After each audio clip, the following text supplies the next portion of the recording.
যখন জয়নবকে বিয়ের প্রস্তাব দিল, বা এটা হাদিস, যদিও আল্লাহ আগে থেকে বিয়ে করিয়ে দিয়েছে, আল্লাহ নাকি বিয়ে করিয়ে দিয়েছে, তারপরও মোহাম্মদ জয়নবকে যখন বিয়ের কথা বলেছে, তখন জয়নব নাকি বলেছিলেন যে আমি ইস্তেখারার নামাজ পড়বো।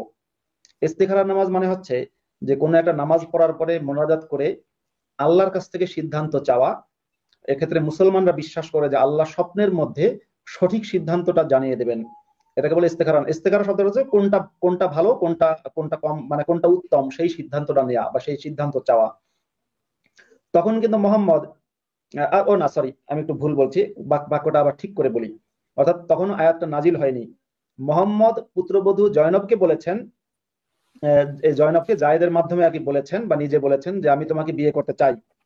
তখন নাকি জয়নব বলেছেন যে আমি ইস্তেখারার নামাজ পড়ো, আল্লাহর কাছ থেকে আমি সিদ্ধান্ত নেব।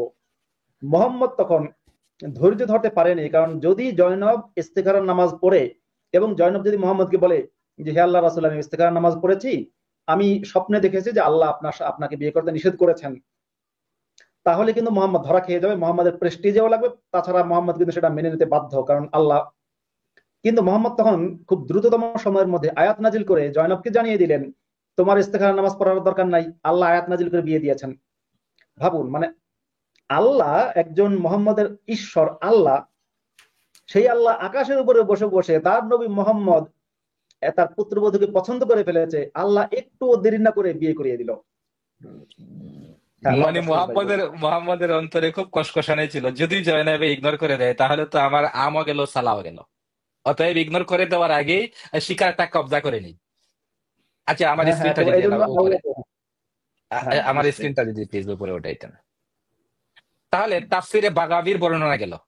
এবারে আমরা যাব এবারে আমরা যাব আহ আচ্ছা, এখানে মাঝখানে একটা হাদিসও নিছে তাফসিরে বাগাবী থেকে। এখান থেকে বলা হয়েছে কালা আনাস কানাত যায়নাব তাফতাখিরু আলা আজওয়াজিন নবী ফাতাকুলু যাওয়াজাকুন্না আহালিকুন্না ওয়া যাওয়াজানিল্লাহু মিন ফাওকি সাবআ সামাওয়াত। জায়নাব কিন্তু ফখর করতো যে তোমরা যে আজওয়াজে মুতাহহারাত আছো, নবীর অন্যান্য বউয়েরা আছো, তোমার ফ্যামিলিরা তোমাকে নবীর কাছে বিয়ে দিছে। আর আমাকে কে বিয়ে দিছে নবীর কাছে জানো? আল্লাহ পাক রব্বুল আলামিন সপ্তম আসমানের উপরে আমাকে বিয়ে দিছে। ফখর করতো। এনিওয়ে, তারপরে আমরা যাব এখন তাফসীর আত-তাবারিতে। তাফসীরে আত-তাবারি থেকে আমি কিছু রেফারেন্স নিয়ে এসেছি এখানে। এখানে তাফসীরে তাবারিতে আরো সুন্দর করে বলছে ওয়াহিয়া আচ্ছা, ফি এই হুজরাতিহা হাসিরা। আল্লাহ, আল্লাহ জাস্টিস ভাই, আমি যে কথাটা একটু আগে বললাম, সেটা আমি তাফসিরে বাগাবী থেকে একটু দেখানোর অনুমতি চাইছি, পরে আপনি যেটা দেখাচ্ছেন ওটা দেখাবেন। আচ্ছা, ঠিক দেখাবো, আছে, কারণ আমি অবশ্যই পেয়ে গেছি। অবশ্যই অবশ্যই অবশ্যই। ঠিক আছে, আমি যে কথাটা বললাম যে মোহাম্মদ প্রথমে হচ্ছে জয়নবকে বিয়ে করতে চেয়েছে, পরে যখন জয়নব রাজি হয়নি, তখন আল্লাহকে ইউজ করেছে, সেটা কিন্তু আমি এখন পেয়ে গেছি তাফসিরে বাগাবীতে। এটা আপনারা স্ক্রিনে দেখতে পাচ্ছেন। আহ, এই, এটা আমি যে তাফসিরটা সাধারণত দেখি সৌদি আরবের সরকারি ওয়েবসাইটের তাফসির, এখানে কোনো মানে তাফসিরে বাগাবী আছে, এটা দেখাচ্ছি। উম,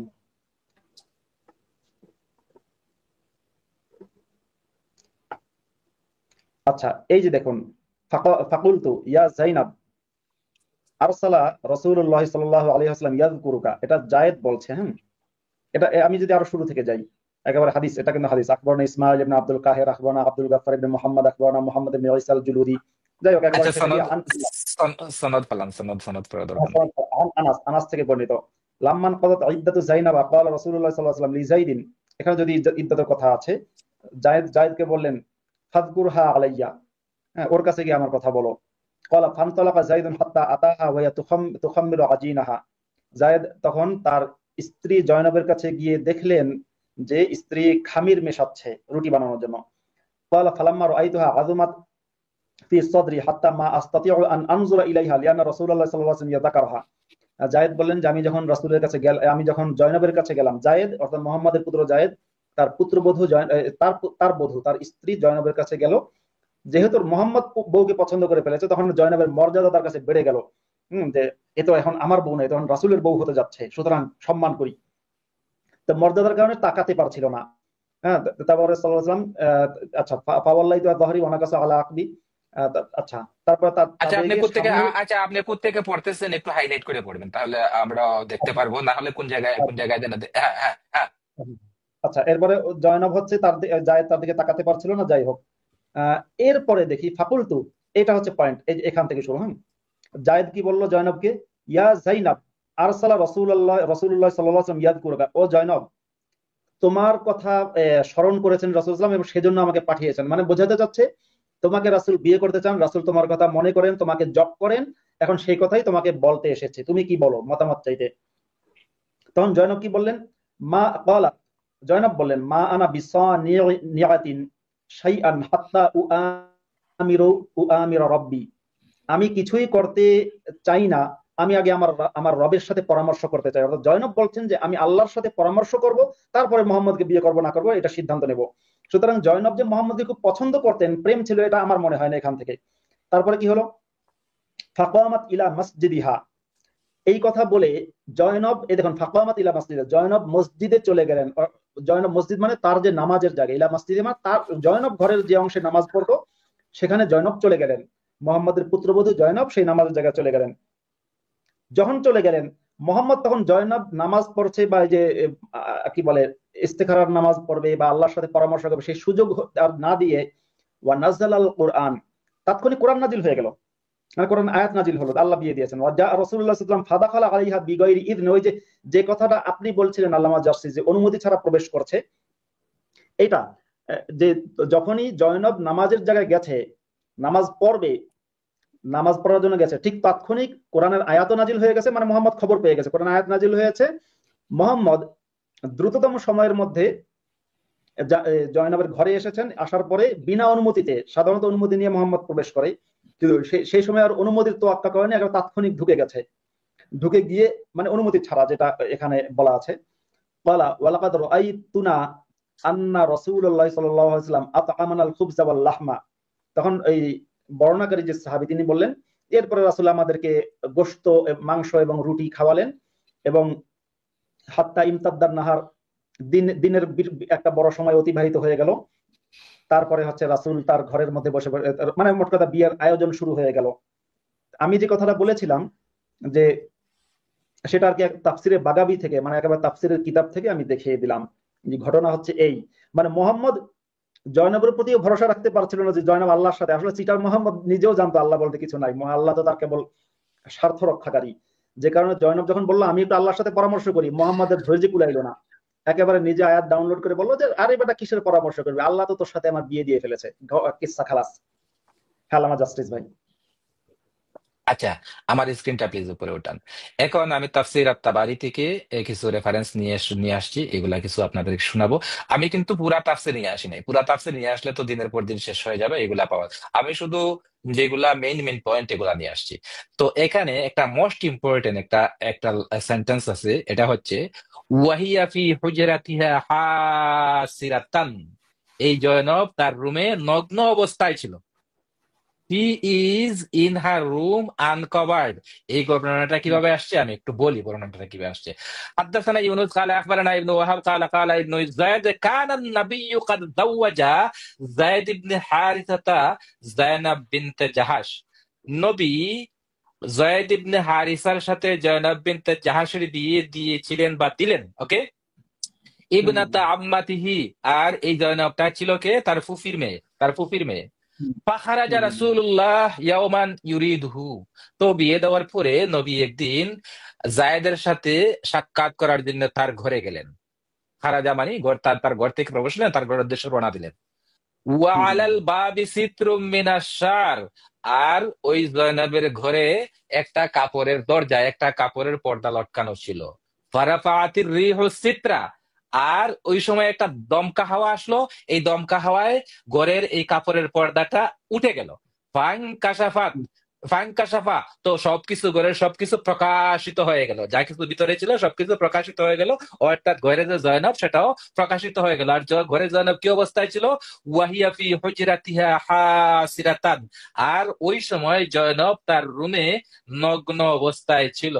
ফাওয়াকা ইজাবুহা ফি কলবিন নবী, আর এই নগ্ন অবস্থায় জয়নবকে দেখে নবী তো ফানাফিল্লাহ হয়ে গেলেন, নবী ফানাফিল্লাহ হয়ে গেলেন। হ্যাঁ, এই যে মোস্ট ইম্পর্টেন্ট কথা, এটা হচ্ছে নবী কিভাবে দেখেছিলেন। এক জায়গায় বলছে নগ্ন অবস্থায়, আর এক জায়গায় বলছে, এখানে কি বলছে? এখানে এখানে বলছে, এখানে অন্য এখানে বলছে বলছি যে নগ্ন অবস্থায়। ওড়না কাইমাতান এবং ফি দারইন ওয়া বক্ষবন্ধনী। খিমারিন, বক্ষবন্ধনী হুম। এবং ওড়নার মাধ্যমে দেখছে। আচ্ছা, এখানে তো বলছে কিছু একটা কাপড় টাপড় আছে, বক্ষবন্ধনী ছিল এবং ওড়না ছিল, দুটি জিনিস ছিল, এবং এখানে দাঁড়ানো অবস্থায় ছিল। আর এখানে দাঁড়ানো অবস্থায় ছিল না বসা অবস্থায় ছিল সেটা অবশ্য বলে নাই। সে বলছে যে তার রুমের ভিতরে ছিল এবং তার গায়ে কোনো কাপড় ছিল না, তার গায়ে কোনো কাপড় ছিল না। এই অবস্থায় দেখে নবী মোহাম্মদ উসওয়াতুল হাসানা, বিশ্ব নবী, রাহমাতুল্লিল আলামিন, নাজাসুল গাতাবুল্লিল আলামিন, এই তিনি ফানাফিল্লাহ হয়ে গেলেন। এই হলো মোস্ট ইম্পর্টেন্ট তাফসিরে তাবারি থেকে আমি দেখালাম। এখন আমি তাফসিরে ইবনে কাসির থেকে কিছু দেখাবো, তাফসিরে ইবনে কাসির কি বলছে। আচ্ছা, মাসুদ ভাই, এই তাফসিরে তাবারির উপরে আপনার কোনো মন্তব্য আছে? না, ওটা কোনো মন্তব্য নেই, কারণ এটা আপনি ঠিকঠাক দেখিয়েছেন। আমার কাছেও তাফসিরে তাবারি আছে, আচ্ছা, অনলাইনে আছে আর কি। আমি চাইলে এখনো যদি কোনো মুসলমান চ্যালেঞ্জ করে যে এই কথা তাফসিরে তাবারি নেই, তাহলে সৌদি আরবের ওয়েবসাইট থেকে আমি একেবারে অথেন্টিক সোর্স থেকে দেখাতে পারবো তাফসিরে তাবারিতে এইটাই লেখা আছে। আমার কাছে আছে, কেউ চ্যালেঞ্জ করলে এক্ষুনি দেখাতে পারবো, সেকেন্ডের মধ্যে, মানে কয়েক সেকেন্ড লাগবে। হ্যাঁ, তাফসীরে তাবারি থেকে কেউ যদি আমাদেরকে চ্যালেঞ্জ করে, আমি যা যা দেখাবো সবকিছুই আমি সংশ্লিষ্ট তাফসীর থেকে এক্ষুনি বের করে দেখাতে এবং পারবো। আমরা এবং আমি একদম এবং বুক ফুলে বলতে বলতে পারি। এবং আমরা এই কথাও বলতে পারবো যে আমি আল্লামা জাস্টিস ইমরান বিন বশির, আমরা মাদ্রাসায় পড়েছি, আমরা আরবি ভাষা জানি। সুতরাং আমরা কোন রকম কোথাও কোনো শব্দের অর্থ ভুল করিনি। হ্যাঁ, বলেন আল্লামা জাস্টিস ভাই। আর ভুল করলে তো এই যে ইমরান ভাই কথা আমাকে গেট করে ধরে ফেলে। হুম। আচ্ছা, আচ্ছা, এটা ভুল না অবশ্য, আমাদের ইন্টারপ্রিটেশনের মধ্যে। ওই যে একটা জিনিস বললাম না, উলামা ইখতিলাফুল উলামায়ে রাহমাতুন, এটা যে একটা না, একরকমের রহমত। এটা এটা কয়েকটা এটা সম্ভাবনা আমরা সবসময় চাইবো যে একটু ভালোভাবে উপস্থাপন করার জন্য, আঘাত না দিয়ে আর কি। কারণ ওইটা না বললেও চলে, এই বিয়েটাই তো অনৈতিক ছিল, বিয়েটা কোনোভাবেই সভ্য মানুষ মানতে পারে না। এবং আল্লাহর আয়াত নাজিল হয়ে যাচ্ছে শুধুমাত্র পুত্রবধূকে বিয়ে করবার জন্য, এমন একটা প্রয়োজনীয় প্রথাকে, যেটা মানবিক একটি প্রথা, সেই প্রথাকে পুরোপুরি বাতিল করেছেন শুধুমাত্র তার একটা ব্যক্তিগত ঘটনার জন্য, যে তার পুত্রবধূ কে রাত্রিবেলায় দেখে, রাতের পোশাকে হোক, অর্ধনগ্ন অবস্থায় হোক, কিংবা স্বল্প পোশাকে হোক, কিংবা একদমই নগ্ন অবস্থায় হোক, যেভাবে হোক দেখেছেন এবং মুগ্ধ হয়েছেন, তখনই তাকে বিয়ে করবার ইচ্ছে জাগে, এটিও স্পষ্ট। এবং তিনি চাইছিলেন জায়েদ যেন তাকে তালাক দিয়ে দেয়, তালাক দেওয়ার পর আল্লাহ রসুল তাকে বিয়ে করবেন, এটাও স্পষ্ট। এখন বিয়ে করলে যে সমালোচনা হবে সেটিও বুঝতে পারছেন, তখনই আয়াত নাজিল করে ফেললেন। ওয়াইজ আচ্ছা, তাকুলু এখানে একটা লিল্লাযী আনআমাল্লাহু আলাইহি, এই আয়াত কিন্তু তখনই নাজিল হয়েছে। তো হ্যাঁ, আচ্ছা, কোনোভাবে এখানে এটা একটা কথা একটা প্রশ্নের জবাব দিয়ে দিই, সরি ইমরান, একটা জি প্রশ্নের জবাব দিয়ে দিই। সেটা হচ্ছে, কোন কোন মুসলমান বলতে পারে যে মোহাম্মদ যদি জয়নবকে পছন্দই করে থাকে, তাহলে কেন জায়েদের সাথে, মানে পুত্রের সাথে কেন আগে বিয়ে দিল? মোহাম্মদ তো শুরুতেই জয়নবকে বিয়ে করতে পারতো। কিন্তু এখানে আমি এই প্রশ্নের জবাব দুটো দেব। যদি আল্লামা জাস্টিস ভাই জবাব দিতে চান দিতে পারবেন, আমি দুটো জবাব দিচ্ছি। প্রথমত, দেখেন, মোহাম্মদ যে সময়ে জয়নবের সাথে জায়েদের বিয়ে দিয়েছে, সে সময়ে সেই সময়ে জয়নবের বয়স একটু কম ছিল, বা ধরুন বিবাহিত ছিল না। এখন বিয়ে দেওয়ার এবার জয়নবকে মোহাম্মদ কিন্তু তখন অর্ধনগ্ন অবস্থায় দেখেনি। দেখবেন, আপনি যদি কোনো একটা নারীকে, মানে ফর এক্সাম্পল বলছি, আপনি যখন কোনো একটা নারীকে পোশাকে, মানে সাধারণ পোশাকে, ধরেন সালোয়ার কামিজ বা যে কোনো পোশাকে দেখলেন, সেটা একরকম। আর সেই নারীটাকে যখন আপনি একেবারেই পোশাক ছাড়া দেখবেন, তখন কিন্তু ব্যাপারটা আরেক রকম হবে। একমাত্র আমাদের মতো নাস্তিকরা ছাড়া মুসলমানদের পক্ষে সেটা কিন্তু তারা কিন্তু একটু সমস্যা হবে, উত্তেজিত হবে, সমস্যা হবে। হুম। আর নাস্তিকদেরও মধ্যেও মনের মধ্যে ভাব আসতে পারে, কিন্তু নাস্তিকরা যেহেতু নারীকে পণ্য মনে করে না, সেক্ষেত্রে কোনো নারীকে একেবারে সম্পূর্ণ নগ্ন দেখার পরে একজন নাস্তিক কিন্তু সেই নারীর পারমিশন ছাড়া সেই নারীর দিকে একটা আঙ্গুল এরকম ইশারাও করবে না, ইশারা পর্যন্ত করবে না। মুসলমান হলে ভিন্ন কথা। তো যখন মোহাম্মদ জায়েদের সাথে জয়নবকে বিয়ে দিয়েছে, তখন মোহাম্মদ একটা হয়তো জায়েদ তার পুত্রের প্রতি এক ধরনের টানের কারণে ভেবেছে যে সুন্দরী সুন্দরী আমার ফুফাতো বোন, তার সাথে জায়েদের বিয়ে দিয়েছে। কিন্তু যেদিন মোহাম্মদ জয়নবকে একেবারে অর্ধনগ্ন অবস্থায় দেখেছে, বা আমরা যদি বলতে পারি যে অর্ধনগ্ন অবস্থায় দেখা, মানে শরীরের এমন কিছু অঙ্গ প্রত্যঙ্গ দেখে ফেলা, যে অঙ্গ প্রত্যঙ্গ দেখলে পুরুষের মনের মধ্যে ভিন্ন রকম চিন্তা আসে। আর যদি সেই পুরুষ হয় মোহাম্মদের মতো কামুক পুরুষ, তাহলে তো ভিন্ন কথা। হম। তা যখন অর্ধনগ্ন অবস্থা দেখেছে, এখন ওই যে সেই বাংলাদেশের আসিফ মোস্তফা অর্ণবের মতো বলতে হয় যে আপনার ওইটা বড় বড় বা খাড়া খাড়া বা এরকম এরকম কিছু দেখেছে, দেখার পর মোহাম্মদের মনের মধ্যে চিন্তা আসছে। হ্যাঁ, আমাদের দেশের ওই যে বললাম, বুড়া চাচারা যেরকম চায়ের দোকানে বসে বসে একটা মেয়েকে দেখলে জিব্বা দিয়ে এরকম এরকম করে আর খালি বলে, এরকম করে না? এটা কিন্তু আমি করি না, এটা কিন্তু হুজুররা করে। ভারতের পশ্চিমবঙ্গের একজন হুজুরের ওয়াজ সম্প্রতি ভাইরাল হয়েছে, আমিও শেয়ার করেছি। সেই হুজুর নারীকে হচ্ছে মানে দুধের সাথে, এটা খাদ্যের সাথে তুলনা করেছে এবং বলেছে বিড়াল মুখ দেবে, বিড়াল কিভাবে কিভাবে করে সেই হুজুর। আমি যেহেতু এগুলো করি না, আমি খুব ভালো মতো অ্যাক্টিং করতে পারবো না, কিন্তু সেই বুড়া হুজুর, দাড়ি পাকা চুল পাকা, সেই বুড়া হুজুর কিন্তু সুন্দর করে অ্যাক্টিং করেছে, কারণ বুড়া হুজুরকে মাদ্রাসায় এভাবে শেখানো হয়েছিল এবং সারা জীবন ওই বুড়া হুজুর হয়তো ওই মেয়ে দেখলে এরকমই করেছে। তো এখন যারা এই প্রশ্ন করছেন মোহাম্মদ কেন আগে বিয়ে করেনি, তাদের প্রশ্নের উত্তরটা কিন্তু দিয়ে দিলাম, যে আগে মোহাম্মদ জয়নবকে অর্ধনগ্ন অবস্থায় দেখেনি। যখন পোলার বউ হয়ে গেছে, যখন স্বাভাবিকভাবে শ্বশুর হিসেবে বউয়ের ঘরে যাতায়াত করছে, বারবারই যাতায়াত করছে, সেই সময় যখন অর্ধনগ্ন অবস্থায় দেখেছে, তখন মোহাম্মদের যে নান্টু আছে, নান্টু মনে করেন পুরো খেপে গেছে। নান্টু বলেছে, নান্টুর আরবি আছে জাকার, জাকারুন বলা যায়, হ্যাঁ, আর বাংলায় না নাই বললাম বা ইংলিশেও না বললাম, মোহাম্মদের নান্টু খেপে গেছে। নান্টু বলেছে যে লাগবেই লাগবে এটা, মোহাম্মদ মনের সেই ইচ্ছা পূরণ করেছে। আর ইমানদণ্ড হ্যাঁ, বলেন না, ইমানদণ্ড, হ্যাঁ। আচ্ছা, হ্যাঁ, আল্লাহ জাস্টিস ভাই। আচ্ছা, এই মুফতি মাসুদ ভাই, আপনি যে ব্যাখ্যাটা করেছেন, অনেক সুন্দর ব্যাখ্যা করেছেন। আমি এখানে আরো একটা জিনিস অ্যাড করতে চাচ্ছি, সেটা হচ্ছে হয়তোবা জয়নাব যেহেতু নবী মোহাম্মদের কাজিন সিস্টার ছিল, হয়তো তাকে দেখেছে, আর আগে গোসল করতে দেখেছে, উঠতে বইতে দেখেছে, হয়তো নগ্ন অবস্থায় দেখে নাই বা অর্ধনগ্ন অবস্থায় দেখে নাই। কিন্তু বিয়ের আগে কিছু কিছু মেয়েরা যারা স্লিম থাকে, ওদেরকে দেখতে খুব একটা আকর্ষণীয় লাগে না।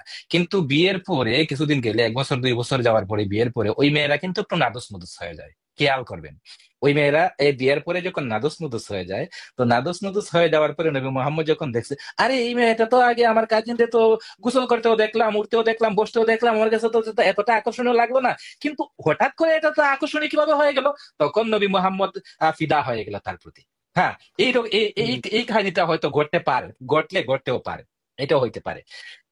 এবং হ্যাঁ, বিয়ের পরে আমি একটা জিনিস বলি, কোন কোন ক্ষেত্রে কোন অনেক বা বেশিরভাগ ক্ষেত্রে এটা হয়, বিয়ের পরই দেখবেন, বিয়ের 2 বছর পরে কিন্তু মেয়েরা বেশি আকর্ষণীয় হয়। হ্যাঁ, তারপরে বাচ্চা কাচ্চা হয়ে গেলে বা আরো বড় হয়ে গেলে, বয়স হয়ে গেলে আকর্ষণটা কমে যেতে পারে ক্ষেত্র বিশেষে। কিন্তু বিয়ের 1 বছর 2 বছর পরে একটা মেয়ে কিন্তু বেশি আকর্ষণীয় হয়, কারণ তার শরীরের মধ্যে, অঙ্গ প্রত্যঙ্গের মধ্যে কিছু ইতিবাচক পরিবর্তন ঘটে। আমি সেটা ডিটেলসে বললাম না, কারণ আমি নিজে বিবাহিত মানুষ, তো আমিও বিয়ে করেছি। এখানে আমাদের মধ্যে আনম্যারিড আছে কেবল মুফতি ইমরান, আল্লামা জাস্টিস ভাইও সম্ভবত বিবাহিত। তা বিয়ের পরে 1-2 বছরের মধ্যেই নারীদের শরীরের মধ্যে এমন কিছু পরিবর্তন হয় যে ওই ওই মেয়েটাকে বিয়ের আগে যতটা ভালো লাগতো, বিয়ের 2 বছর পরে দেখবেন আপনার কাছে বেশি ভালো লাগবে। এটাই স্বাভাবিক। ভাই, আমি আনম্যারিড হলেও এটা লক্ষ্য করেছি। আমি লক্ষ্য হ্যাঁ, করেছি বিয়ের 1-2 বছরের মধ্যে তাদের আকর্ষণ দ্বিগুণ বৃদ্ধি পায়। বৃদ্ধি পায়। এখন মোহাম্মদ ওই যেটা আর আমাদের মাসুদ ভাই, আমি একটু কথা বলছি। অনেকেই প্রশ্ন করে যে নবী জয়নবকে অর্ধবসনে দেখুক আর পুরোপুরি নগ্ন অবস্থায় দেখুক, এই অবস্থায় দেখে জয়নবের প্রতি আকৃষ্ট হবেন কিংবা লালায়িত হবেন, এটা নবীর চরিত্রের সঙ্গে যায় না। এই ক্ষেত্রে আপনারা কি বলবেন? এই প্রশ্নের উত্তরে কি বলবেন? নবী আসলে এরকম দুষ্ট ছিল কিনা, চরিত্র স্বভাব ছিল কিনা? আমি এই প্রশ্নের উত্তরে বাংলাদেশের যে কোনো মুসলমানকে বলবো, যে কোনো মুসলমান, সেই মুসলমানকে বলবো যে মুসলমান ভাই বা মুসলমান বোন আমার, আপনার আপনার বাপ যদি ধরেন, আপনার বাবা একটা ছেলেকে ঘরে লালন পালন করছে পুত্র হিসেবে, সে শরীয়তের মাসালা জানে না, ধরেন সে এই যে পুত্র দত্তক নেওয়া যে হারাম ইসলামে, কাউকে দত্তক নেওয়া যে হারাম, সেই মাসালাটা সে জানে না। এখন আপনার বাবা কাউকে পুত্র হিসেবে লালন পালন করছে বা কাউকে কন্যা হিসেবে লালন পালন করছে, পরবর্তী সময়ে এই পুত্রটা যদি বিয়ে হয় বা নিজের পুত্রের বয়সী কোনো ব্যক্তি, এরকম কারো বউকে দেখার পরে যদি ভালো লাগে আর যদি সেটাকে বিয়ে করার আগ্রহ প্রকাশ করে, তাহলে আপনারা সেই ব্যক্তির সাথে কি আচরণ করবেন বলেন তো বাংলাদেশের মুসলমানরা? তাকে চরিত্রহীন বলবেন কিনা?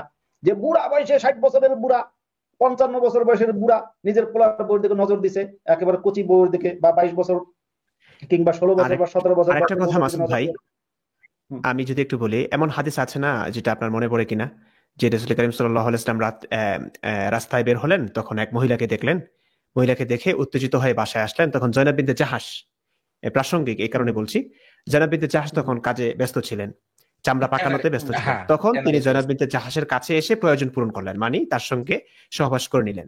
তারপর তিনি বের হয়ে সাহাবাদের মাঝে বললেন, ইন্নাল মারআতা তুকবিলু, এই কথাটা যে বললেন, ইন্নাল মারআতা তুকবিলু ফি সূরাতি শাইতানি, শয়তানের বেশে আসে এবং যায়ও, মনে করেন ওয়া তুদবিরু ফি সূরাতি শাইতান, এবং প্রস্থানও করে শয়তানের বেশে।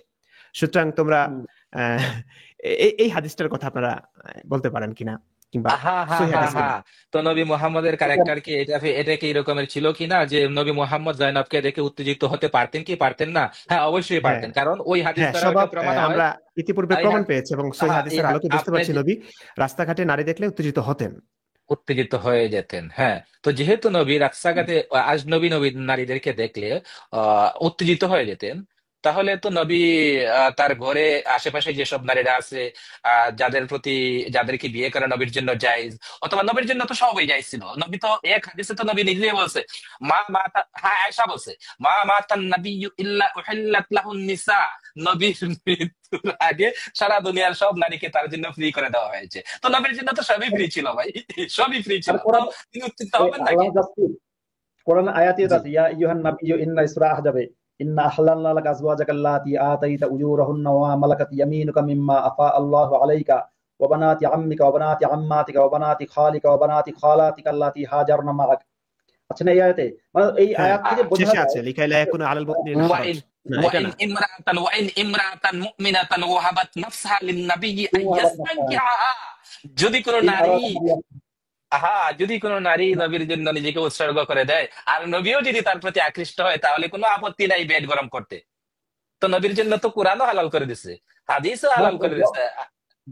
যাকে মনে চায় মোহাম্মদের আল্লাহ মোহাম্মদকে কোরআনের আয়াত নাজিল করে জানিয়ে দিয়েছে, মোহাম্মদ যারে দেখা তোমার নানটু গরম হবে তারই তুমি কিন্তু, বাকিটুকু বললাম না। তারপরে ইভেন ভাইয়া আরেকটা হাদিস আছে এরকম, যে ওই যে আমার কাছে আসলে ওই কম্পিউটার দেখাবার মতো ইয়া নাই, সুনানে আবু দাউদের 3931 নম্বর হাদিসটা। তো ওখানে আছে ওই বনি মুসতালিক যুদ্ধের ঘটনাটা। জুয়াইরিয়া বিনতে হারিসকে যখন তিনি আসলেন এবং আল্লাহ রসুলের কাছে সঙ্গে দেখা করবার জন্য অনুমতি প্রার্থনা করছিলেন আয়েশার কাছে, দরজায় দাঁড়ালেন। আয়েশা রাদিয়াল্লাহু তাআলা আনহা তার রূপ দেখে মুগ্ধ হয়েছিলেন। তখন আয়েশা রাদিয়াল্লাহু তাআলা আনহা বলছিলেন যে আমি তার মধ্যে যে রূপ দেখেছি, শীঘ্রই নবী এই রূপটা তার মধ্যে দেখবেন। এবং বুঝতেই পারছিলেন যে নবী যেহেতু জুয়াইরি অনেক সুন্দর, এবং এই মুগ্ধতা নবীর মন ছুঁয়ে যাবে। সেটাই হয়েছে। তখন জুয়াইরি বিনতে হারিস আসলেন মানে নবীর মোট কাছে। কথা, মানে মোট কথা আয়েশা হ্যাঁ, আয়েশা ভয় পেয়েছে তার তার তার যে লুচ্চা বড় আছে মোহাম্মদ, সে আর যদি একটা সতীন জুয়ারিয়া হতে যাচ্ছে, নারী থাকে তাহলে আবার এটারও কোনো একটা আয়াত নাজিল করে হোক, যে কোনো মূল্যে হোক কাম কাম বিয়ে ঘটায় করবেই। ফেলবে। হ্যাঁ, তো সেটা করেছে অবশেষে মোহাম্মদ। সেটাই হলো, জুয়াইরিয়া কেউ বিয়ে করলো। হম হম হম।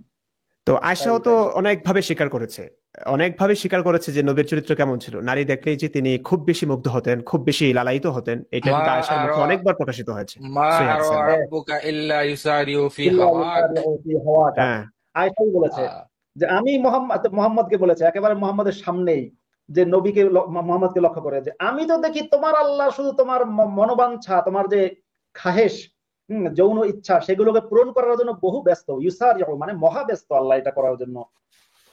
আয়েশা সাহসী মানুষ। আমাকে তো আমি মনে করি না যে আয়েশা বিশ্বাসী আয়েশাকে মুসলমান ছিল।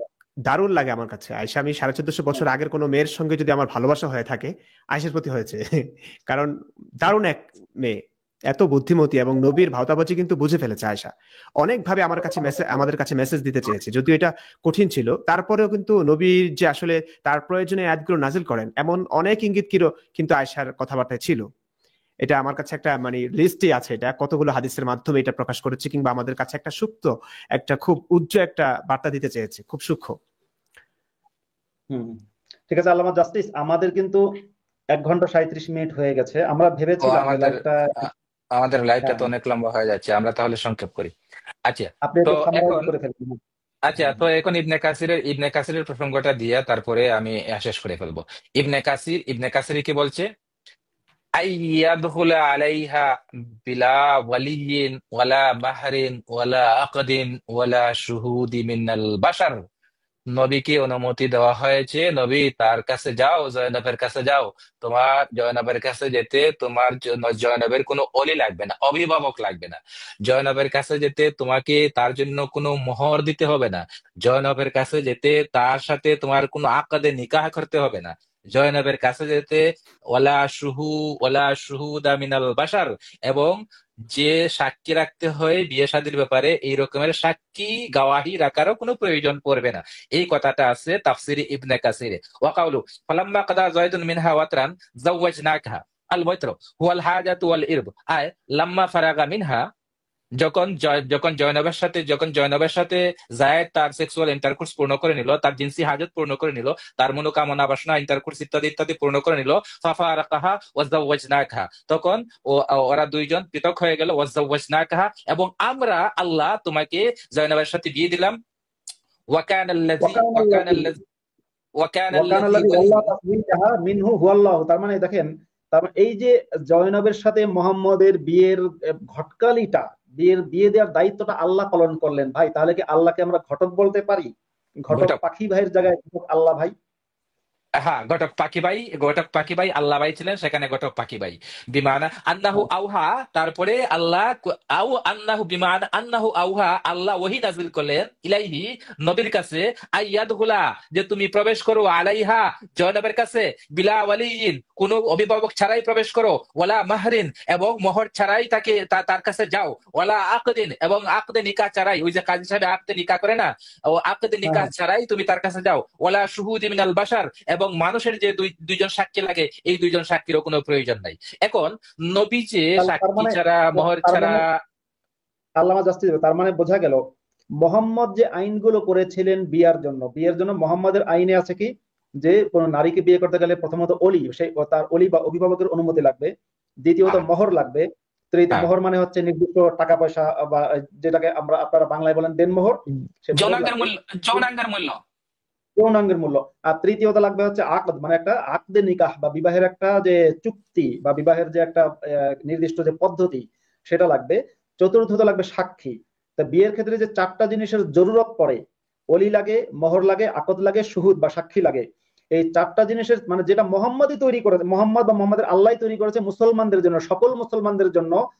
যদি আপনি কোনো মুসলমান কোনো নারীকে বিয়ে করতে চায়, তাহলে অলি, মোহর, আকদ এবং সাক্ষী বা শুহুদ এই চারটা জিনিস লাগে। এই সমস্ত বিধান মোহাম্মদের জন্য বাদ করে দিল, মানে মোহাম্মদের জন্য শরিয়া আইন প্রযোজ্য না, মোহাম্মদ না, শরিয়াতের ঊর্ধ্বে। আল্লামা জাস্টিস ভাই, বলুন। শরীয়তের অর্থে। এখন কথা হচ্ছে, এই যে শর্তগুলা যদি পালন করা না হয়, এই শর্তগুলা যদি অনুপস্থিত থাকে কোনো একটা ইন্টারকোর্সের ক্ষেত্রে, আর এই ইন্টারকোর্সটা যদি পারস্পরিক সম্মতিতে হয়ে থাকে, তাহলে এটাকে আমরা অ্যাডাল্ট্রি বলি। তো নবী মুহাম্মদে জাস্ট অ্যাডাল্ট্রি করেছিল। যদি জয়নবের সম্মতি থেকে থাকে, তাহলে মুহাম্মদ জিনা করেছিল, অ্যাডাল্ট্রি করেছিল। আর যদি জয়নবের সম্মতি, আগের যা তাফসিরে জালালাইনে বলা আছে সম্মতি ছিল না, তাফসিরে জালালাইন মতে নবী মুহাম্মদ রেপ করেছিল, আর তাফসিরে ইবনে কাসির মতে নবী মুহাম্মদ অ্যাডাল্ট্রি করেছিল। আচ্ছা, এখন তাফসিরে আচ্ছা, ইবনে কাসিরের উপস্থাপনা। আল্লামা জাস্টিস ভাই, ধরুন আমাদের মানে ইসলামী শরিয়া আইন অনুযায়ী কোন বিবাহিত পুরুষ যদি কোন নারীকে বিয়ে মানে অর্থাৎ কোন নারীকে এমন ভাবে বিয়ে করেনি যে সেখানে কোনো অলি, অর্থাৎ অলি বা অভিভাবক, মোহর, আকদ এবং শুহুদ, মানে বিয়ের যে চারটা শর্ত আছে, এই শর্তের কোনটাই যদি পালন করলো না করেই কোনো বিবাহিত পুরুষ যদি কোনো নারীর সাথে আপনার সেক্সুয়াল ইন্টারকোর্স করে, সেই বিবাহিত পুরুষের শাস্তি কি ইসলামী শরিয়াত অনুযায়ী? মুফতি ইমরান একটু বলতো, মুফতি সাহেব। আশ-শাইখু ওয়াশ-শাইখাতু ইযা শেখ যানায়া ও শেখ ফারজিমুহুমা নাকালাম মিনাল্লাহ, রজম করতে কি হবে। শাস্তি? রজম, রজম মানে কি? আমার দর্শকদের একটু বুঝিয়ে বলুন। প্রস্তর আঘাতে হত্যা প্রস্তরাঘাত। করা, মানে একটা মানুষকে এই ওই গলা পরিমাণ পাথর মেরে মাটিতে হত্যা করা। পুঁতে রেখে পাথর মেরে হত্যা করা, প্রাণ নাশ তাহলে পর্যন্ত তাহলে তাকে পাথর তাহলে মারতেই থাকা। মোহাম্মদের শরিয়া আইন অনুযায়ী, আমি বলছি আমাদের আইন না, আমরা তো ভদ্র সভ্য, মোহাম্মদের শরিয়া আইন অনুযায়ী মোহাম্মদ যে অপরাধ করেছে, সে অপরাধের শাস্তি হচ্ছে পাথর মেরে হত্যা করা। কিন্তু মোহাম্মদের সাহাবীরা কেন মোহাম্মদকে পাথর মেরে হত্যা করেনি, আমরা আমরা সেই প্রশ্ন উত্তর হয়তো পরে খুঁজবো। হ্যাঁ, আল্লামা জাস্টিস ভাই। আচ্ছা, তাফসিরে ইবনে কাসিরের বর্ণনা আপাতত এখানে আমি সংক্ষিপ্তভাবে শেষ করছি। এখন হচ্ছে কি, একটা জিনিস আমি বলবো, তাজাওয়াজা রাসূলুল্লাহ সাল্লাল্লাহু আলাইহি ওয়াসাল্লাম সানাতা সালাসি মিনাল হিজরাতি মাদিনা। তৃতীয় হিজরিতে তিনি জায়নাবের সাথে এই সম্পর্কটা করেছিলেন। ওয়াকিলা সানাতা আরবাইন, চতুর্থ, কেউ বলেছেন চতুর্থ হিজরিতে, ওয়াকিলা সানাতা খামসিন, কেউ বলেছেন আবার এটা পঞ্চম হিজরিতে। এখন আমি এই রেফারেন্স নিয়ে আসলাম যে নবী মুহাম্মদ এর সাথে জয়নাবের সাথে এই ভালোবাসা, প্রেম প্রণয় এবং স্ক্যান্ডাল করার পরে কতদিন পর্যন্ত জায়েদ জিন্দা ছিল। জায়েদকে তিনি কিন্তু মৃত্যুর মুখে ঠেলে দেওয়ার জন্য একটা ফোন দিয়েছিলেন। তো অষ্টম হিজরিতে জায়েদকে তিনি গাজওয়ায়ে মুতাতে পাঠিয়ে দিলেন। আর গাজওয়ায়ে মুতাতে পাঠিয়ে দিয়েছিলেন, এমন একটা সিচুয়েশনে তিনি পাঠিয়েছিলেন, গাজওয়ায়ে মুতা হয়েছিল কিন্তু রোমান সম্রাটদের সাথে। রোমান সম্রাটে সেখানে 2 লক্ষ সৈনিক প্রস্তুত করে রাখছে। আর 2 লক্ষ সৈনিকের সামনে শুধুমাত্র নবী মোহাম্মদ 3000 মুজাহিদ দিয়ে প্রেরণ করে দিলেন যে যাও ওদের সাথে গিয়ে যুদ্ধ করো। 2 লক্ষ লক্ষ সেনাবাহিনীর সাথে 3000 সেনা কি করবে ভাই? কিছু করতে পারবে? নিশ্চিত মৃত্যুর মুখে নবী মোহাম্মদ জায়েদকে টেনে দিয়েছিলেন যে তুমি হচ্ছে আমার পথের কাঁটা, তোমাকে আমি যে কোনো এনিহাও তোমাকে আমি এখান থেকে রিমুভ করতে চাই। তো পথের কাঁটাটাকে এনিহাও রিমুভ করার জন্য 2 লক্ষ শত্রুর সামনে শুধুমাত্র 3000 সেনাবাহিনী মুজাহিদ দিয়া সিপাহ সালার বানায় তাকে পাঠিয়ে দিয়েছিলেন। এমনও না যে তুমি পিছনে থাকতে পারবা। সিপাহ সালার মানে হচ্ছে তৎকালীন সিপাহ সালার মানে হচ্ছে তোমাকে সামনে থাকতে হবে, পিছনে থাকা যাবে না। তো সামনে ফ্রন্ট লাইনে পাঠিয়ে দিয়েছিলেন 2 লক্ষ শত্রুর সামনে মাত্র 3000 মুজাহিদ দিয়া তাকে ফ্রন্ট লাইনে পাঠিয়ে দিয়েছিলেন এবং তার মৃত্যুও সেখানে হয়েছিল। তারপরে আরেকজন সিপাহ সালারের মৃত্যু হয়েছিল, তারপরে তৃতীয় আরেকজন সিপাহ সালারের মৃত্যু হয়েছিল। তো নবী মোহাম্মদ জায়েদকে পথের কাঁটা মনে করে তাকে উঠিয়ে দেওয়ার চেষ্টা করেছিলেন এবং শেষমেশ তিনি সফল হয়েছিলেন। তো নবী মোহাম্মদের যে ষড়যন্ত্রে তিনি সফল হয়েছিলেন এবং জয়নবের সাথে তিনি নিষ্কণ্টক ভাবে কেলেঙ্কারি করতে পেরেছিলেন। আমার আপাতত বক্তব্য এটুকুই, এখন আপনারা বলুন। আর এখন যদি ওই যে গাজওয়ায়ে মুতার হিস্টোরি যদি আপনারা বলতে চান ডিটেলস, এখানে আছে, আমি রাখছি, এগুলা বলতে আরো 2-4 ঘন্টা লাগবে। তবে এইগুলা আমি স্ক্রল করে দিলাম, কেউ যদি পড়তে চায় তাহলে যেন ইয়ে করে পজ করে করে যেন পড়ে নেয়। আমি স্ক্রল করে দিলাম। হ্যাঁ হ্যাঁ, পজ করে পড়তে পারবেন কেউ যদি পড়তে চান পরবর্তীতে লাইভ অনেক শেষ হওয়ার পরে। হ্যাঁ অনেক অনেক ধন্যবাদ আল্লামা জাস্টিস ভাই। আমরা গজওয়ে মুতা নিয়ে আরেকদিন কথা বলবো। আজকে আজকে আপনার আলোচনা মোটামুটি শেষ তো নাকি? হ্যাঁ, আমার মোটামুটি উপস্থাপনা শেষ। আমি এবার একটু কোরআনের সূরা সূরা কি বলে আল আহজাব, সূরা আল আহজাবের মানে মোহাম্মদ যখন পুত্রবধূকে বিয়ে করেছে, বিয়ে করার পরে মোহাম্মদের এই চরিত্রহীনতা দেখে তৎকালীন লোকেরা অনেক সমালোচনা করেছিল। আমি বাংলাদেশের মডারেট মুসলিমরা, আচ্ছা আমি কি ডিসপ্লে থেকে আপনার এটা সরিয়ে আচ্ছা, দেবো? হ্যাঁ হ্যাঁ, এটা সরায় দেন, আপনারটা নিয়ে আসেন। আর মুফতি মাসুদ ভাইকে আমি একটু রিকোয়েস্ট করতে পারি, ওই যে হ্যাঁ, আমাদের এই প্রসঙ্গে যাওয়ার আগে এখানে কয়টা স্টার মেসেজ আছে, স্টার মেসেজটা নিবেন প্লিজ। স্টার মেসেজ গুলো আমি কি শো করবো, দেখাবো? মানে পরে এগুলা ট্রান্সফার করে দিয়ে দেন, কারণ ওরা ওরা বৈশা থাকে অনেক সময় স্টার মেসেজ পড়াশোনার জন্য। অনেক আচ্ছা আচ্ছা। আছে আমাদের আমাদের অনেক ফ্যান ফলোয়ার আছে, তারা স্টার মেসেজ আমরা পড়ি কিনা পড়ি না এটা তারা শুনতে চায়, পড়লে তারা একটু ইয়ে পায়, শান্তি পায়। ও আচ্ছা আচ্ছা, এটা এই বিষয়টা সম্পর্কে আমি খুব ভালো জানি না। তো ঠিক আছে, আমি শিখে নেব। আচ্ছা হ্যাঁ আমি যেটা এখন দেখাতে চাই, ধন্যবাদ। আমি যেটা এখন দেখাতে চাই সেটা হচ্ছে যখন যখন আমাদের দেশের স্কুল কলেজ ইউনিভার্সিটিতে যারা পড়ে তাদেরকে সাধারণত দেখানো হয় যে মোহাম্মদকে নাকি মক্কার লোকেরা আল আমিন বলতো। ভাই, মক্কার লোকেরা মোহাম্মদকে আল আমিন বলতো না, মক্কার লোকেরা মোহাম্মদকে বলতো সাহিরুন আল মাজনুন, পাগল বলতো, আর হচ্ছে আপনার জাদুকর বলতো। মক্কার লোকেরা মোহাম্মদকে বলতো মিথ্যাবাদী, মক্কার লোকেরা মোহাম্মদকে মিথ্যাবাদী বলতো, পাগল বলতো, জাদুকর বলতো, মোহাম্মদকে ধোঁকাবাজ বলতো, এবং মোহাম্মদকে তাব্বান বলেও, তাব্বান ধ্বংস হওয়া মোহাম্মদ এরকম বলেছিলেন মোহাম্মদের চাচা। হ্যাঁ মোহাম্মদকে আবতার, মোহাম্মদকে হচ্ছে লেজ কাটা বা নির্বংশ সেরকমও বলেছিল মক্কার লোকেরা। সুতরাং আপনারা না যারা স্কুল কলেজে পড়েন সত্যিকার ইসলামটা জেনে নেবেন, আপনাদের না সব ভুলভাল জিনিস পড়ানো হয়।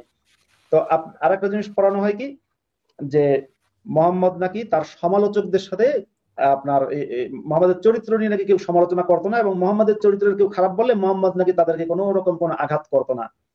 আমি একটু দেখাই সূরা আল আহজাবের আয়াত নম্বর হচ্ছে 59, আয়াত নম্বর 60 এবং 69, সরি 61 এবং 62, মানে 60, 61, 62 নম্বর আয়াত।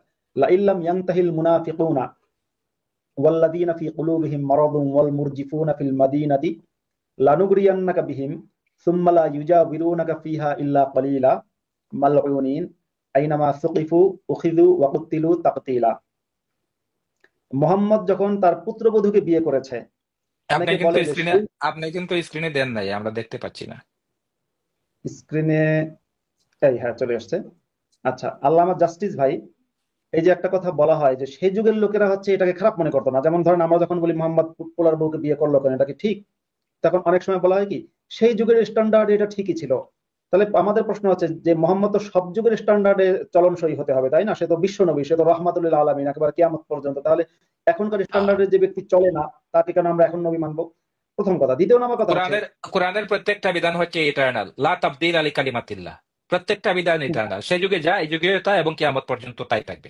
এবং সেটাই কিন্তু এখানে আছে, এই যে সূরা আহজাবেরই আয়াত নম্বর 62-তে সেই কথাটাই আছে। যাই হোক, এখন তারপরে যদি আমরা ধরে নিই যে মোহাম্মদের লোক সেই যুগের লোকেরা সমালোচনা করতো না, সমালোচকদের সাথে মোহাম্মদ কি আচরণ করতো এটা দেখি। এই দেখুন, এই আয়াতের অর্থ হচ্ছে, যদি মুনাফিকরা, আমি দেখাচ্ছি এই আয়াতটা, এটা হচ্ছে আয়াত নম্বর 60, যদি মুনাফিকরা এবং যাদের অন্তরের মধ্যে রয়েছে ব্যাধি এবং মদিনাতে গুজব রটনাকারীরা বিরত না হয়, তাহলে অবশ্যই অবশ্যই আমরা, মানে আল্লাহরা বলছে যে আমরা আল্লাহগণ তোমাকে তাদের বিরুদ্ধে ক্ষিপ্ত করবো। আল্লাহ নাকি মোহাম্মদকে খেপাবে, আল্লাহর কাছে হচ্ছে খেপানো, ভাবেন। এরপরে তারা তোমার প্রতিবেশী হিসেবে তোমার ধারে কাছে আর থাকতে পারবে না। ওরা হচ্ছে অভিশপ্ত, মালউনিন, ওরা অভিশপ্ত, যেখানে তাদেরকে পাওয়া যাবে সেখানেই তাদেরকে নৃশংসভাবে হত্যা করা হবে। এটাই হচ্ছে আল্লাহর বিধান, যা আগে থেকে চলে এসেছে। আল্লাহর বিধানের মধ্যে তুমি কোনো পরিবর্তন পাবে না। তাহলে আল্লাহর এই যে আল্লাহর বিধান ইটারনাল। হুম আহ তাহলে আমরা দেখতে পাই যে মোহাম্মদকে নিয়ে লোকেরা কি করতো, কানু ইউহিব্বুনা আন তাশিয়া আল ফাহিশাতু, এটা তাফসীর বাগাবী, ফিল্লাযীনা আমানু ওয়া ইফশুনা আল আখবার, তারা হচ্ছে মুমিনদের মধ্যে অশ্লীল কথাবার্তা বলতো। সেই অশ্লীল কথাবার্তা মানে হচ্ছে মোহাম্মদের চরিত্র নিয়ে সমালোচনা করতো। এখনকার সময় দেখবেন মডারেট মুসলিমরা, আমরা যখন মোহাম্মদের চরিত্র নিয়ে কথা বলি তখন বলে যে ভাই আপনারা অশ্লীল কথা বলছেন, আপনারা এই ইন্টারকোর্স বলছেন কেন, সেক্স বলছেন কেন, এগুলো কি রে ভাই। এই যে সেই যুগেও মোহাম্মদের চরিত্র নিয়ে লোকেরা সমালোচনা করতো। আর মোহাম্মদ বলেছে ওরা হচ্ছে অভিশপ্ত, ওদেরকে যেখানে পাওয়া যাবে সেখানে নির্মম ভাবে হত্যা করা হবে। এর মানে হচ্ছে কোনো আদালত নেই, আইন নেই, বিচার নেই, কিছু দরকার নেই, পাওয়া মাত্র খুন করো। তাহলে এই যে পাওয়া মাত্র খুন করার হুকুম মোহাম্মদ দিয়েছে কেন? মোহাম্মদ পাওয়া মাত্র খুন করার হুকুম দিয়েছে এই জন্য যে মোহাম্মদের চরিত্র নিয়ে তারা সমালোচনা করত।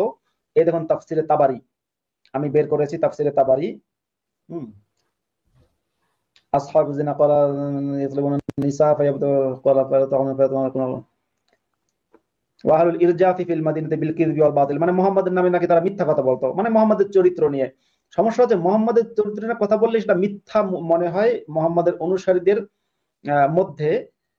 তারা সে যুগেও মনে করত, এই যুগেও মনে করে। আমরা যখন সত্য কথাগুলো একেবারে কোরআন থেকে, হাদিস থেকে, তাফসির থেকে দেখাচ্ছি, তখনই মোহাম্মদের অনুসারীরা বলবে আমরা নাকি মিথ্যা কথা বলি। ভাই তোমাদের কোরআন হাদিসে যা লেখা আছে তাই দেখাচ্ছি। আমরা আজকের যে আলোচনা দেখুন, 1 ঘন্টা 51 মিনিট হয়ে গেছে, প্রায়, বা 1 ঘন্টা 52 মিনিট হয়ে গেছে প্রায়। এতক্ষণ কথা বললাম। আমি, যারা এখন লাইভটা দেখছেন তাদের কাছে প্রশ্ন, আমরা কি একটাও অমুসলিমের সূত্র ব্যবহার করেছি? আমরা কি একটাও এমন কোন কিতাবের রেফারেন্স দিয়েছি যে কিতাবটা কোনো অমুসলিম লিখেছে? সেটা ইহুদি হোক, খ্রিস্টান হোক, হিন্দু হোক, বৌদ্ধ হোক, রেফারেন্স দেইনি। এবং আমরা যে রেফারেন্স গুলো ইউজ করেছি, এই যে তাফসিরে তাবারি, তাফসিরে জালালাইন, তাফসিরে বাগাবি এবং তাফসিরে ইবনে কাসির, এগুলো হচ্ছে কোরআনের সবচেয়ে বিশুদ্ধতম তাফসিরের কিতাবের মধ্যে অন্যতম। এর মধ্যে তাফসিরে কাসির, ইবনে কাসির, তাবারি, বাগাবি সবচেয়ে বিশুদ্ধতম তাফসিরের কিতাব, যেটা নিয়ে আমরা বলি না, এটা কিন্তু আমি বলিনি, এটা বলে মুসলমানরা বলে।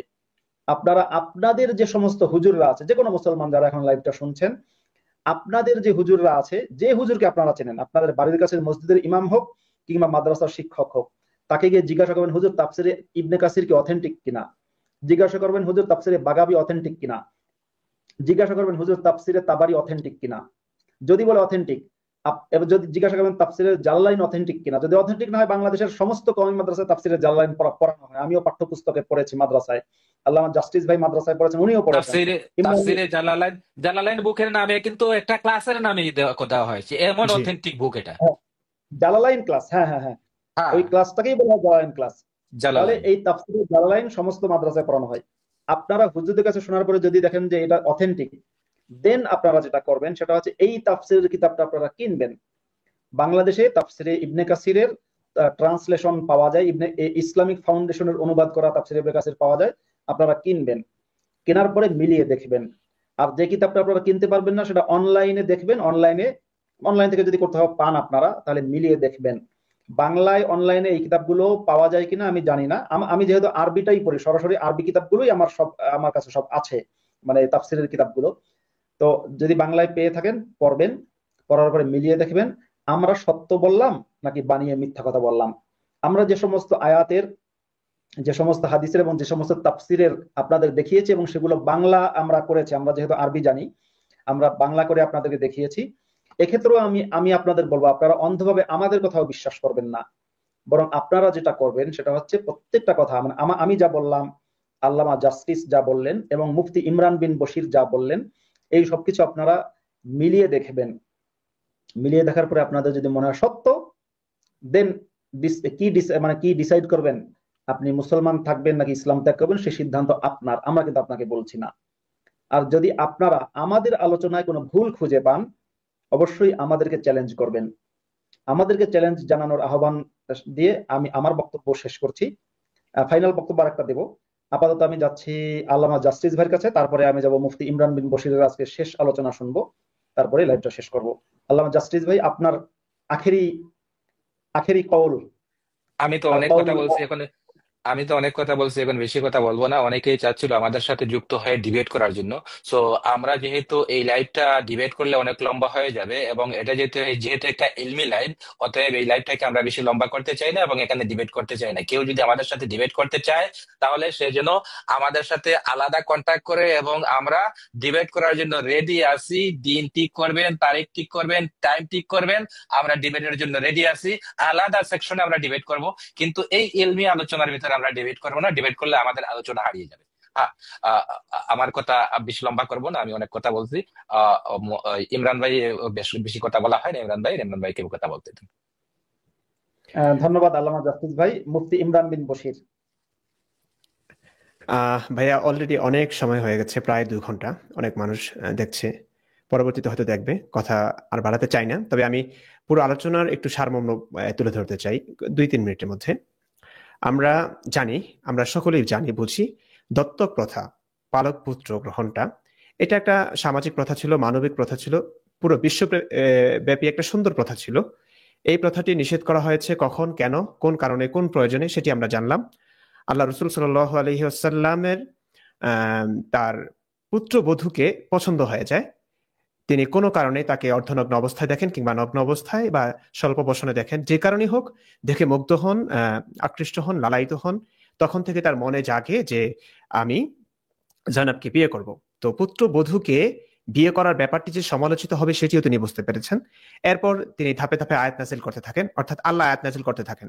পৃথিবীতে এত গুরুত্বপূর্ণ বিষয় পড়ে আছে, সব বিষয় বাদ দিয়ে আল্লাহ আসলে ব্যস্ত হয়ে পড়েছেন যে তার হাবিব, তার নবী, তার প্রিয় মানুষটা, ওই তার পুত্র বধূকে পছন্দ হয়েছে, তাকে বিয়ে করতেই হবে, এই বিয়েটা দিতেই হবে। মানুষ সমালোচনা করবে, সেই সমালোচনার মুখ বন্ধ করতে হবে। এই ব্যাপার নিয়ে আসলে আল্লাহ পড়ে আছেন, মহাবিশ্বের মহাস্রষ্টা, মহাক্ষমতাধর আল্লাহ। ব্যাপারটা খুবই সন্দেহ উদ্রেককারী। দ্বিতীয়ত হচ্ছে, অবশেষে তিনি একের পর এক কোরআনের আয়াত নামিয়ে তিনি সমালোচনার মুখও বন্ধ করছিলেন, বিয়ে করে ফেললেন। বিয়ের পর এইটুকু পর্যন্ত ক্ষান্ত হলে ঠিক ছিল, সমালোচনা একের পর এক হতেই ছিল। এবং যেই কাজটা সর্বশেষ করলেন, যেটা আমরা আলোচনার মধ্যে এসছে, যে স্বাভাবিকভাবে আল্লাহ রাসূল তো এতটা অমানবিক ছিলেন না। জয়নাব বিনতে জাহাজকে বিয়ে করবার পর জায়েদ কিন্তু অসহায় হয়ে পড়ে, কারণ তার একটা মানুষ, স্ত্রী হারা স্ত্রীটাকে পছন্দ করেছে তার বাবা। পালক পুত্রকে তখন আপন পুত্র বলে মনে করা হতো, এবং পিতার নাম করে ধরা হতো, নামের সঙ্গে সম্বোধন করে তাকে বলা হতো, জায়েদ বিন মুহাম্মদ বলা হতো। তো তৎকালীন যুগ, যে যুগকে আমরা জাহিলিয়াতের যুগ বলি, অন্ধকারাচ্ছন্ন যুগ বলি, সেই যুগে এতটা সভ্যতা ছিল যে পালক পুত্র গ্রহণটা, এটাকে খুব সুন্দরভাবে দেখা হতো এবং উত্তরাধিকারী হতো। মাসুদ ভাই জানেন, সবাই জানেন। তো এটা খুব সুন্দর কথা ছিল। তো মহানবী সাল্লাল্লাহু আলাইহি সাল্লাম যেটা করলেন, যে তার ছেলের বউকে বিয়ে করবার পর তার হয়তো খারাপ লাগছিল, ব্যাপারটা কিছুটা হলেও খারাপ লাগছিল, যে এভাবে লুকোচুরি করে আল্লাহর নাম দিয়ে তার স্ত্রীকে কেড়ে নিলাম। কিছুটা হয়তো, যদি একটা মানুষের মধ্যে ন্যূনতম মানবতাবোধ থাকে, সেই ব্যাপারটা হয়তো তাকে স্পর্শ করছিল, যে কাজটা হয়তো ভালো লাগছে না।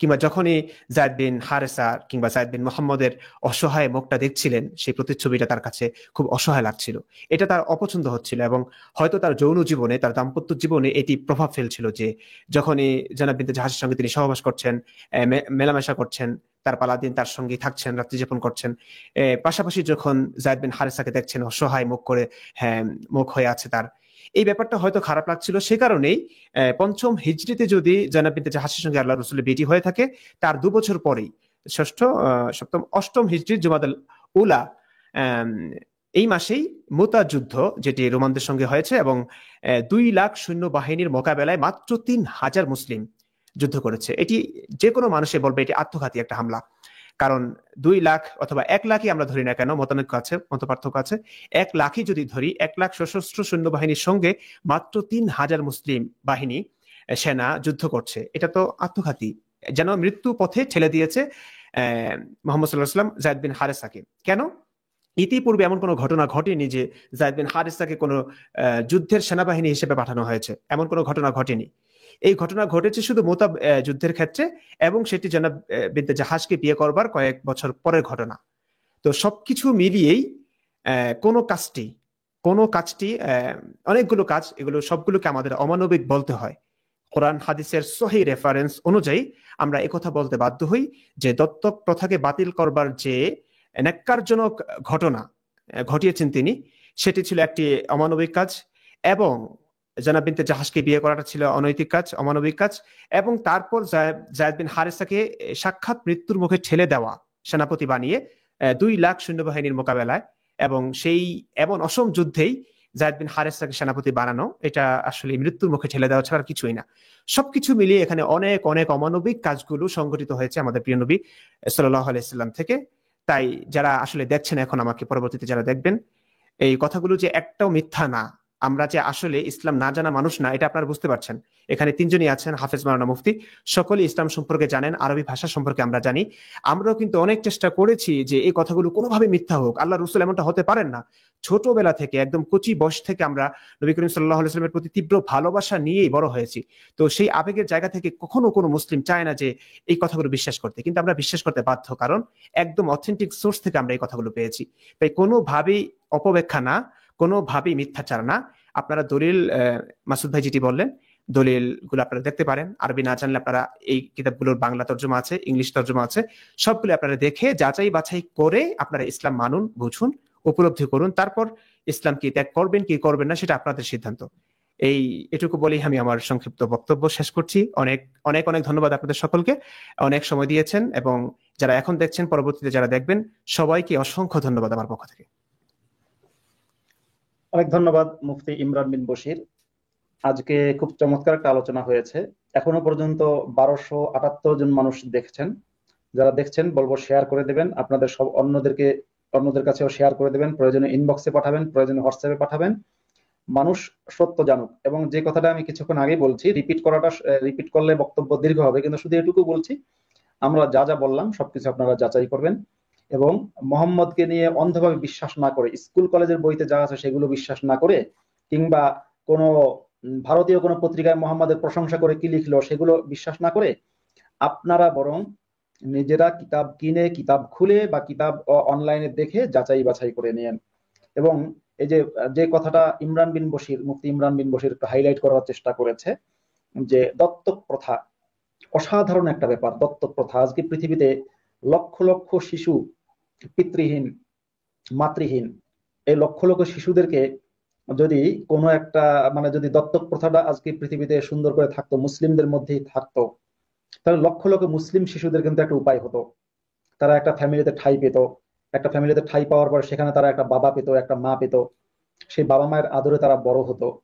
আমার মনে আছে যে ওকে, মুফতি মাসুদ ভাই, এরকমের মন্তব্য আমি আরো দেখছি। এরকমের মন্তব্য করেনেওয়ালাদেরকে একটা চ্যালেঞ্জ দেয়া দেন, আমরা যদি ভুলভাল আলোচনা করি তাহলে তোমরা আমাদের সাথে ডিবেট ফিক্স করো, তারিখ ঠিক করো, আমরা তোমাদের সাথে ডিবেট করতে প্রস্তুত আছি। এনি টাইম তোমরা ডিবেট সেট করো।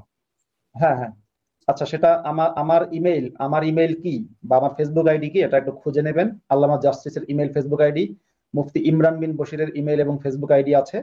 সেখানে আমাদের 3 জনের যে কোনো একজনের সাথে আপনারা যোগাযোগ করতে পারবেন, এবং আমাদের সাথে যোগাযোগ করা খুব কঠিন কিছু না, নিশ্চয়ই আপনাদের সাথে ডিবেট করবো। যাক, ও আলোচনা এখন শেষ করছি। আল্লামা জাস্টিস ভাই, আচ্ছা, সবাইকে বলছি, এই যে দত্তক প্রথা যদি থাকতো, আজকে এমন হতো যে পৃথিবীর লক্ষ লক্ষ শিশুরা, মুসলমান শিশুরা এবং অন্যান্য শিশুরাও, তারা কোনো একটা ফ্যামিলিতে আশ্রয় পেত, এবং সেই ফ্যামিলিতে এক ধরনের হতো, কি বলে, আশ্রয় পেত। আশ্রয় পাওয়ার কারণে কিছু শিশুর জীবন কিন্তু সুন্দর হতো। কিন্তু এই যে মোহাম্মদের একটা ব্যক্তিগত ইচ্ছা, যে ছেলের বউকে অর্ধনগ্ন বা পূর্ণ নগ্ন অবস্থায় দেখার পরে তার মনের মধ্যে যে ভালো লাগা তৈরি হলো, এবং তারপর থেকে দত্তক নেয়ার প্রথাটাই বাতিল করে দিল, যে দত্তক বলতে কিছু নেই। যেটা সূরা আহজাবের শুরুর কয়েকটা আয়াতে আছে, প্রথম দিকের আয়াতে। সেটা নিয়েও পরে একদিন কথা বলবো। এই যে বাতিল করে দিলে, এতে করে পৃথিবীর অসংখ্য, মানে আজকে 1400 বছর পর্যন্ত পৃথিবীর অসংখ্য শিশুর জীবন কিন্তু ধ্বংস হয়েছে। আপনারা দেখবেন বাংলাদেশের কিছু যুদ্ধ শিশু, 71 সালের কিছু যুদ্ধ শিশু, কিংবা আরো বিভিন্ন সময় শিশুরা কিন্তু ইউরোপের বিভিন্ন দেশে বা আমেরিকায় কিংবা অস্ট্রেলিয়ায় কোনো একটা ফ্যামিলিতে দত্তক হিসেবে গেছে, এবং তারা কিন্তু পরবর্তীতে সুন্দর একটা জীবন পেয়েছে। পরবর্তীতে তারা তাদের জন্মদাতা মায়ের বা বাবার খোঁজে কিন্তু নিজের দেশে এসেছে। এরকমই একটা ঘটনা আছে, আমি দেখেছিলাম ইত্যাদিতে। এই ঘটনা দেখিয়েছিল, হানিফ সংকেত দেখিয়েছিলেন, যে বাংলাদেশি একটা মেয়ে, সে সম্ভবত নেদারল্যান্ডস বা সুইজারল্যান্ডের কোন একটা ফ্যামিলির কাছে দত্তক হিসেবে গেছিল। পরবর্তী সেই মেয়েটা বড় হয়েছে, বিয়ে করেছে, তার হাজবেন্ডকে নিয়ে এসে তার নারীর খোঁজে বাংলাদেশে খুঁজে বেরিয়েছে। কারণ তার যে দত্তক যে বাবা মা, তারা বলেছিল যে তোমার সত্যিকারের, মানে তোমার জন্মদাতা বাবা মা বাংলাদেশের। এসে খুঁজে খুঁজে শেষে কিন্তু সেই বাবা মাকে তারা, বাবা মা সেখানে তাদের ভাই বোন, এদের সন্ধান পেয়েছে। যখন বাবা মার সাথে তাদের মিলন হয়েছে, হ্যাঁ, তখন সেটা যে কি একটা অভূতপূর্ব দৃশ্য, সেটা ইত্যাদিতে হানিফ সংকেত দেখিয়েছেন। এরকম ভাবে ভারতীয় একটা শিশুর কথা আমি জানি, সেটা পরে আপনারা দেখে নেবেন, যে সেই ছেলেটাকে, ভারতীয়, তাকে সে হারিয়ে গেছিল, পরে সামহাউ তাকে দত্তক দেওয়া হয়েছিল অস্ট্রেলিয়ান একটা ফ্যামিলির কাছে।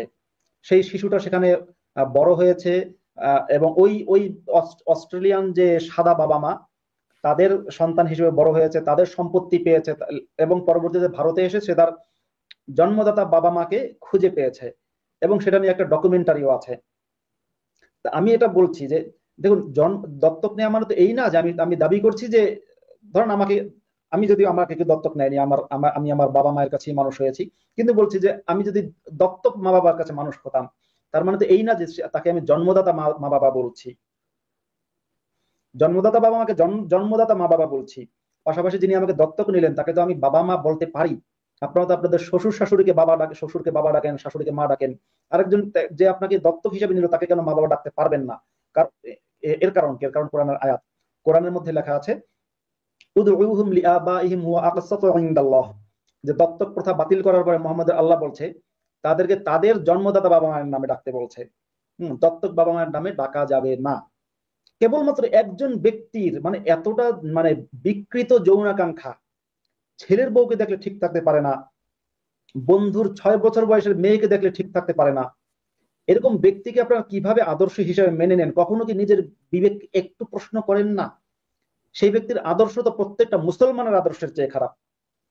মানে অমুসলিমদের কথা বাদ দিলাম, নাস্তিকদের কথা বাদ দিলাম, কিন্তু বলছি মুসলমানদের চেয়েও তো ওই ব্যক্তির চরিত্র খারাপ। যে কোনো মুসলমানের চেয়ে চরিত্র খারাপ। তাহলে আপনি যার কাছ থেকে চরিত্র শিখবেন, যাকে আদর্শ মানছেন, সে যদি আপনার চেয়ে চরিত্র খারাপ হয়, আপনার আদর্শের চেয়ে তার আদর্শ খারাপ হয়, তাহলে আপনি কাকে ফলো করছেন? একটু বুঝে শুনে তো ফলো করবেন, একটু তো জানার চেষ্টা করবেন।